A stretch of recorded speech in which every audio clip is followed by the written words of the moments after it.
தினகரனும் ஏதோ அப்படியே என்ன சொல்றது, அரசியல்ல யாருமே செய்யாத ஒரு விதத்தை அவர் செய்ய முடியாது. எல்லாரும் களமாடுகிற அரசியலில் தான் அவரும் களமாடணும்.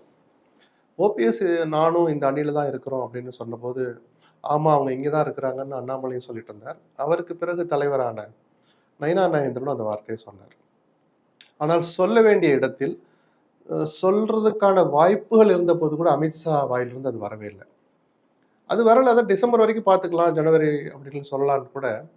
அதற்கு அடுத்த சூழல்கள்ல சில காட்சிகள் மாறுது. எடப்பாடி வெளியே போனார், திருப்பி உள்ள வந்து என்டிஏல அவர் சேர்ந்த பிறகு ஒரு கூட்டம், அந்த கூட்டணியை அறிவிக்கிற நேரத்தில் எங்க கூட்டணியில் யாரெல்லாம் இருக்கிறாங்கன்னு சொல்லணும்னு அவசியம் இல்லை.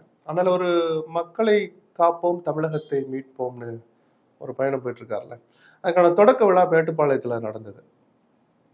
அதுல இருந்து தான் பிரச்சாரத்தை ஸ்டார்ட் பண்றாரு. அப்போ எல்முருகனை, நயினா நாகேந்திரனை மறக்காம கூப்பிட்டு பக்கத்துல வச்சுக்கிட்ட எடப்பாடி, என்டிஏவினுடைய முதலமைச்சர் வேட்பாளர் என்று தன்னை சொல்லிக் கொண்ட எடப்பாடி. ஏன்னா இன்னைக்கு வரைக்கும் அமித்ஷா சொல்றாரு, அது தனி விவகாரம் அப்படியே இருக்கட்டும்.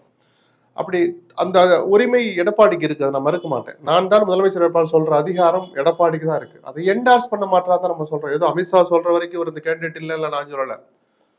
இவரை மிரட்டி உருட்டி கூட்டணிக்கு அழைக்கிற அளவுக்கு தன் அதிகாரத்தை செலுத்தி அமித்ஷா இன்னைக்கு வரைக்கும் எடப்பாடி என்டார்ஸ் பண்ணல. ஆமால் எங்கள் கூட்டணியுடைய வேட்பாளர் அவர் தான், எடப்பாடி தான்.